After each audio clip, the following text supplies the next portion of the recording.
Hello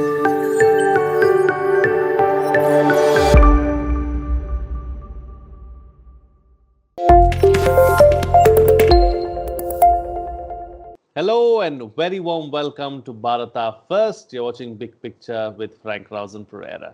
Over the last few weeks, there has been a lot of noise about unemployment on social media.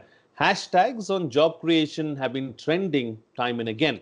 The youth seem anxious and troubled with what they are witnessing. The opposition too has raised the issue in parliament and while campaigning for the assembly elections. There is no doubt that job creation is a problem and the pandemic has only made things worse. The government on its part is doing its best during these troubled times to address the situation. In this edition of Big Picture, we will analyze the issue of unemployment and what could be the possible remedy. Joining me on the program today are Ajay Shankar, former Secretary, DIPP, Government of India, Dr. P. Pulla Rao, economist, and Abhinav Prakash, assistant professor at Delhi University. Thank you to all my guests for joining me on this edition of Big Picture. Mr. Shankar, let me begin the program with you first. Let's first try and understand and analyze, the situation as far as unemployment is concerned. What are the factors, that are causing this angst amongst the youth as well? Because they seem to believe that there are no jobs and lot more needs to be done for them. Yes. So, as far Okay. as and job creation is concerned, India has had a structural problem in the sense that we have not been creating jobs as rapidly as we needed to, even in the years when we were having good growth rates. So, if you look back in 91, India and China were at par in per capita income. They have got rid of poverty and they're way ahead of us. And they did that by becoming the manufacturing hub of the world and created millions and millions of jobs and got rid of poverty. Now, we were not creating jobs fast enough, even in our good days. Now, before the pandemic hit us, the economy was growing down, and numbers were suggesting that unemployment rates were not going down or they were rising, and the picture was a bit mixed. Now we've had a year of pandemic where the weaker sections have been particularly hard hit because the services sector of the economy, where we have generally done well and which is employment intensive, is still yet to get back on full steam. So this year is a year which has been terrible for jobs. And so going forward, we have a very serious question of jobs on. Absolutely. This year has been tough as far as jobs are concerned, and that is something that everyone is concerned about. Dr. Pullarao, let me bring you into the picture now. Let's talk about the situation at large as far as job creation and unemployment are concerned. There is this sense amongst the youth who are really impatient, who are really frustrated, really, as far as being unemployed. So, what could be a possible remedy, really, to try and ensure that their pain is eased? First of all, any government, its policy situation is limited by what I believe Lord Keynes said, John Maynard Keynes said 100 years ago on employment, that employment depends on effective demand and effective supply. You just can't create outright, a government can't create jobs or create demand beyond a certain level. If you were to produce 5 million cars in India, employment would go up enormously as long as you produce it. But since there's no effective demand, that whole structure will collapse. So our youth and politicians and civil service, everybody, most of them know it. There are limits through which a government policy must operate.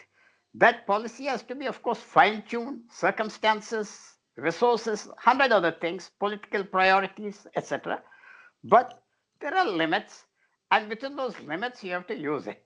Now, straight away, one of the problems has been the reduction of employment in India and the agriculture sector, both by necessity, the change of economy, and also by choice.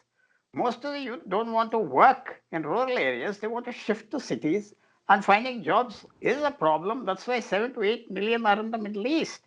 So, keeping these limits in view, government has to take the long term and short term view. The short term view is what is relevant. As Lord Keynes said, in the long run, we are all dead.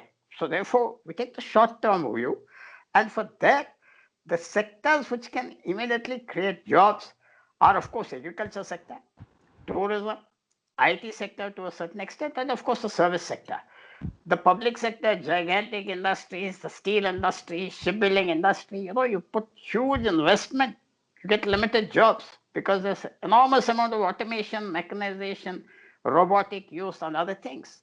Therefore, I would say that the government, and also I may add a point, that government has been stressing so much on infrastructure. They've invested lakhs of crores.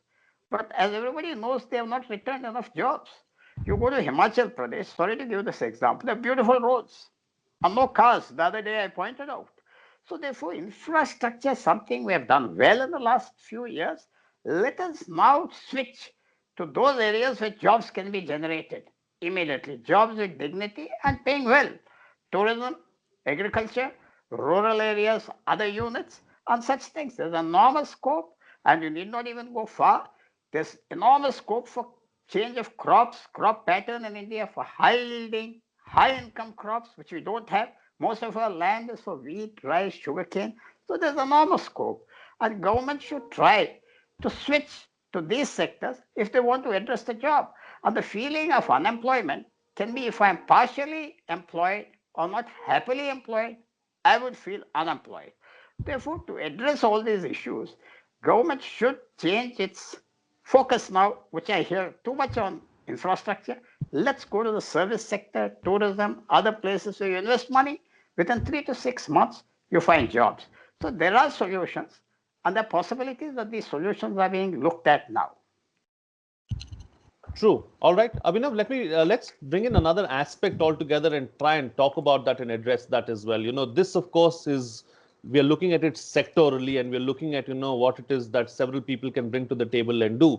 But what about the government sector itself? There are so many vacancies that are lying vacant, that so many vacancies left to be filled. You look at the police, we keep talking about how the police is understaffed, how there needs to be police reforms. We need to first fill in those positions if we have to take those reforms forward. Yes, Frank, you are absolutely correct. You see, there are multiple layers of the unemployment problem that we have in India. One is, of course, with what Ajay Shankarji was talking about, that we have failed to build or create low-skilled jobs on a large scale in the manufacturing sector. So that is the problem out there. We don't have the manufacturing sector like China has, and we have been unable to absorb our labor into the proper productive economic activity. The other problem is the problem of the people who have some education, like perhaps they have got their graduation degree in something. And these are the people then who try to go for a job. They do not have the requisite skills because the quality of education in India is extremely low. It does not prepare you for any meaningful job. So you see most of these people then vie to get a government job. So they prepare for the competitive examinations, they prepare for civil services, they keep on preparing for years after year. Now there is another problem out there because the numbers of seats available, even if we fill all the vacancies, is not sufficient to absorb this number. Then there's a third point, which you are talking about, that the governments, both at the state level and at the center level, have not been filling up the vacancies. Years after years, in some cases, decades after decades. So you go to the state level, you have so much of vacancies, so many of vacancies at the middle level of the administration. You have so many of vacancies in the police, in the school teachers, in the universities, in the colleges.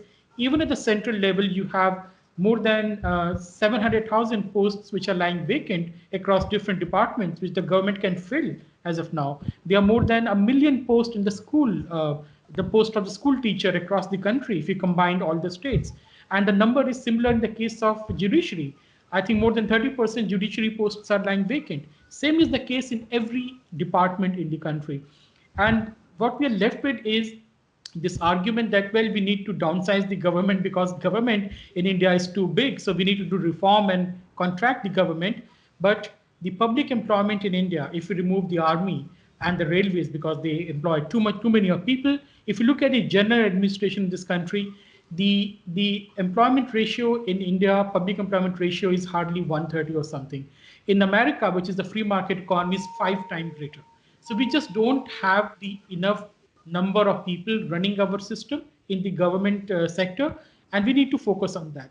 Then there's a fourth point, which is another problem which is emerging in the urban centers and in the more highly educated section of the country, especially the upper middle class. So you have these people, these students paying literally millions of rupees to the private university or to the foreign university, getting a degree in the liberal arts like gender studies and so on. And then they are unemployable. They just can't get a single job in the country. So there's a complete mismatch between what the people are studying, what they are expecting to get after this, and what is the economic structure of the country. And this is something we have not been able to bridge even after so many years, and should be a cause of concern. The problem of unemployment starts from the school education itself. Most of our students who have completed their schools can't read and write properly. Even the people who studied from the CBSE board in this country, I teach in Delhi University, we get the students who have got 98, 99%. I'm sorry to say what they're not being taught well in the schools because the syllabus has been diluted to such an extent. The examination system has been made, sorry to say, but into some sort of a time pass where everyone is getting 100 out of 100. I don't think that we can solve it without going back to the basics. True. I think some several valid points that are raised by Abhinav Prakash. I'd like to take them forward with you, Mr. Shankar. So what do we need to change? I mean, like Abhinav just pointed out, we are not getting the right kind of people at the end of the day because the basic education that we are seeing at the school level and then later on at the intermediate level is not good enough. So we don't have a skilled workforce. How do we change all of that? And do you believe that changing that can also change the entire job creation scenario? I think we need to go back to the basics, and which is that we need to reorder our development strategy and shift the focus from high GDP growth numbers to job creation. So if there is to be a trade-off between, say, 9% growth and fewer jobs, capital intensive growth, or 8 or 7.5% growth with more jobs, we have to choose the 7.5% trajectory which creates more jobs. Today, what do we have? State governments have huge investment meets where announcements are made of so many hundred lakh crores of investments, but very little about the number of jobs. So we need to change focus. Now, if you want to change focus to create an ecosystem which supports the creation of jobs, then we need to think through what are the factors which come in the way of creating good paying jobs in this country. And also, I think what Rao said is that we also need to look at sectors which will create more jobs. So he referred to tourism. Now, there is no reason why India should not be a global center for tourism because we have such a rich heritage, both in terms of natural sites as well as historic sites. But we have not been able to focus investment in creating good infrastructure in these tourist spots, creating good connectivity and so on and so forth. So even wealthy Indians prefer to go overseas rather than see India first. Similarly, there are, say, labor-intensive sectors like textiles. Now, why should India be exporting either raw cotton or fiber or fabric? Why is it not exporting only finished garments? There is no debate on making that structural shift in the textile industry. And the final point I'd like to make at this stage is that we also need to change attitudes. So the attitudes are such that those with money would much rather than invest in a factory which employs lots of people to do garmenting. And similarly, in the people who need jobs, the aspiration is for government jobs, or the aspiration is for white collar jobs, and the aspiration that traditional blue collar jobs are also respectful jobs, respectable jobs, where you can get good incomes, and we create an ecosystem where that becomes attractive. And the final point I'd make is that construction is a great job creator in all economies throughout history. And the last 10 years, our construction sector, especially housing sector and urbanization sectors, have been moving at a very modest pace. So a strategy for rapidly increasing the rate of urbanization would create demand for jobs, which create the infrastructure in the cities where people can come and stay and work. And in cities, people are also able to somehow create jobs for themselves and for their neighbors. So a greater push for urbanization and for construction and for housing. So they see the part of the stimulus announcement was for rental housing for workers in the urban areas, but that has not moved. And part of the reason it's not moving very fast is that you need a whole lot of policy changes to be able to find land at rates which are affordable, on which private sector or public sector will build affordable housing and create lots of jobs. So I think a lot of rethinking on basics is called for if the problem of job creation is to be addressed seriously. And we go beyond saying that there is a problem and we solve it. Absolutely. All right. So, Dr. Pullarao, since we are here, then do we need a multi-pronged approach? You were talking about how we need to ensure that we create jobs in the rural area. Mr. Shankar is talking about, rapid urbanization as well and how people can find their own kind of jobs if they move to the cities. So, we need a multi-pronged approach where we can create jobs everywhere and really focus on what we are good at and do what we are good at so that the end product remains great as well. I'd like to take forward what Mr. Ajay Shankarji has just touched. Are vacancies in government jobs, government sector, the only way to find employment? Is that right? These jobs were designed decades ago. Now, technology has changed everything. In fact, in the last year, we have seen that so many things we thought we needed, we didn't need them to operate from home. Therefore, I would like a real look on whether it's worthwhile filling some jobs or you can fill them with other jobs. Maybe in the government health sector, maybe in the government police department, law and order, judiciary. Should we? That requires definitely a study on whether creation of jobs or filling up jobs which you did not need or felt the need of is really employment. On the other hand, as two panelists and you yourself have touched, there's ample scope in India.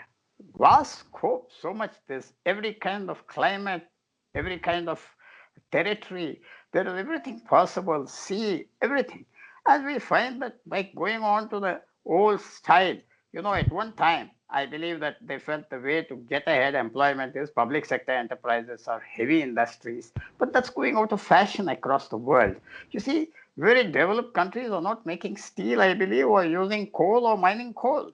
We are moving into a new economy where there may be more jobs and more suitable to the Indian mind and Indian way of working. We are highly individualistic people.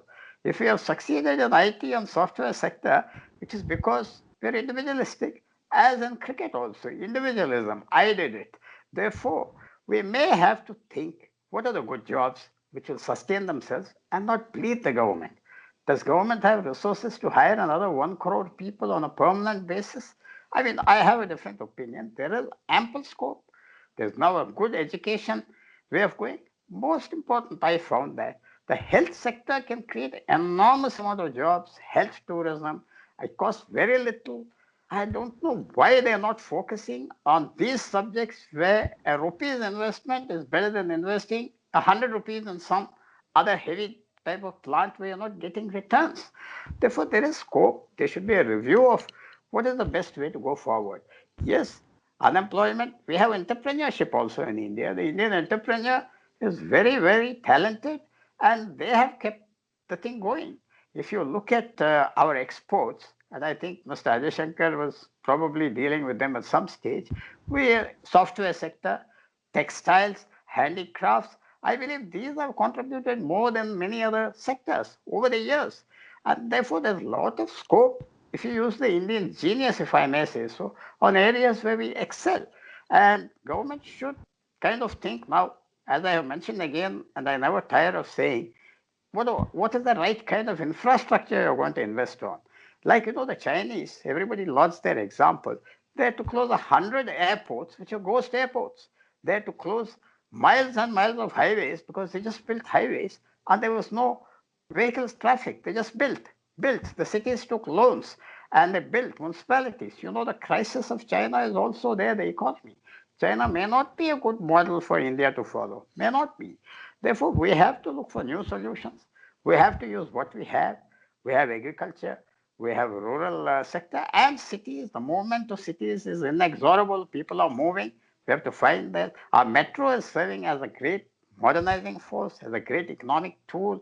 It has brought people closer to their work points. There are things going on in India which are going very well, which give a lot of hope. But maybe we should also think instead of manufacturing a little more on the service sector because the crisis is immediate. You need a job now for somebody coming out of college or whatever qualifications he has. Therefore, we have the potential, there is the scope, but we require a little redirection. We have to perhaps forget some old beliefs, go into a new direction, and I think the problem will be well addressed if we can do so. Sure. All right. So, Abhinav, do we need to change the way we think, both, as far as job creation is concerned, and those who are looking for employment as well need to look beyond just getting or securing a government job, because that seems to be the first agenda as far as most of the youngsters and most of the nation is concerned. Then they move on to something else. So, why not think out of the box? I fully agree, Frank. See, the problem is that we have messed up the priorities. What is more important, job security or the income security, right? We should be focusing on designing our policies so that the people have some kind of income security rather than ensuring them 9 to 5 job every day. Now that is the problem of the expectations which people have, which is rooted in the kind of economic trajectory we had after independence, which was public sector heavy, which was government heavy. We did not allow private sector to grow that much. And this is why there is a problem out there, because people see the government jobs as better paying jobs, as much more secure job as compared to the private sector job. Now, also when you talk about the private sector, the problem is not as much of the lack of the jobs. The problem is more of the lack of the well-paying, stable jobs. So there are jobs available in the private sector, but they are either not well-paying or they are highly volatile. That is, you do not have a long-term security in there. So we need to do something about that. We can have the policy designed to ensure that, like the fixed-term employment, which has been done by the government in the recent years. But the expectations need to change, and I don't think they can change without the overall change in the economic structure. And this is where we have to focus on having more and more private sector, more and more private industry operating free of the government arbitrary decisions like 75% local reservation rule in Haryana and so on. So if we allow the private sector to grow, then the people will shift automatically towards the private sector.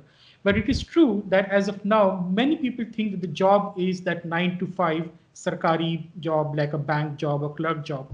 And this is something which is misplaced today because of the technological disruptions which are going on. If you see, it is not just India, but across the world, that stable jobs, 9 to 5 jobs are disappearing. And that is happening because of this massive technological disruption which is happening, which is often loosely called the fourth industrial revolution. The production process is becoming more and more fragmented. It is becoming more and more automated. It is becoming more and more IT enabled. You don't need to go to your place and work outright. So you don't need to go to your workplace every day like our previous generation used to do. We are seeing that in the case of pandemic as well. Many companies, especially in the IT sector or in the services sector, are now saying work from home even after the lockdown has been lifted. So that trend will accelerate. So we should also change our expectations from that old style of job which we have in our mind, that every day you're going to your office in the morning, coming back in the evening.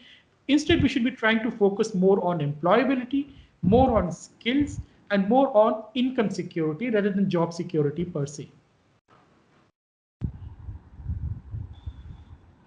Sure. All right. Time to get closing comments now from all my guests with the best way forward. Starting first with you, Mr. Shankar.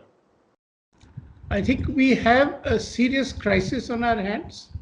I think we need to address this with a sense of urgency, and we need to do new thinking, think out of the box, and look at how to get private investment from within India as well as overseas in sectors which will create the maximum number of jobs.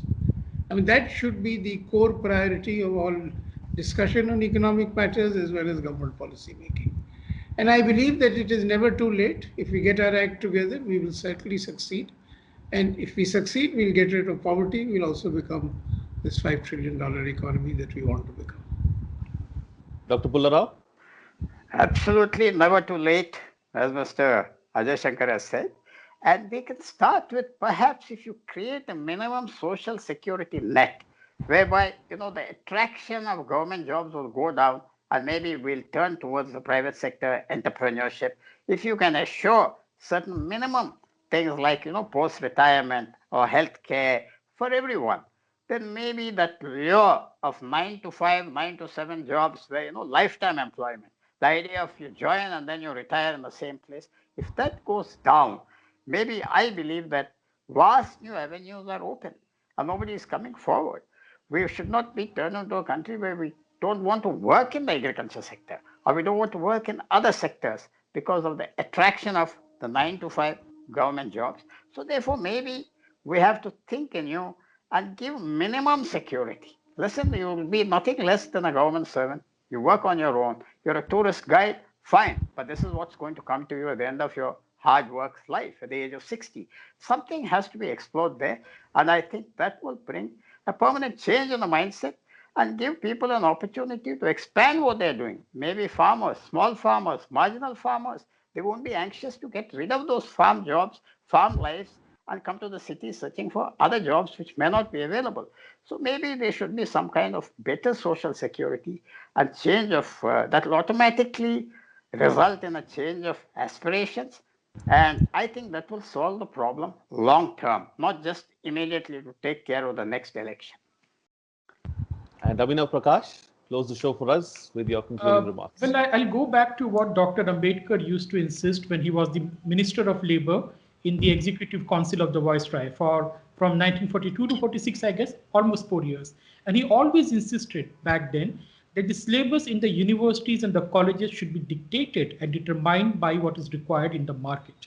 The industry and the businesses should have a strong say in what is being taught in the schools and colleges, because there's no point getting a degree if you're not employable. That's it, Frank. All right, then, gentlemen, we'll have to leave to that. Thank you so much for joining me on the program and putting things into perspective for us. What's coming out of this discussion is that the issue of job creation is not new. It's a historical problem. It was a concern even when India's economy was growing at its peak. Even during the good days, we weren't creating jobs at the pace at which we would have liked to. There is, however, enormous scope to generate employment going forward. We need to focus on sectors which can create jobs immediately, like agriculture and tourism. We also need a change in mindset and a change in the way we think in looking at the kind of employment that we desire. We should focus on our strengths and shouldn't shy away from challenges. With that, it's a wrap. This is Frank Rausen Pereira signing off. But before I leave, let me remind you to like and subscribe to Bharata First on YouTube and follow Bharata First on social media. And please spread the word.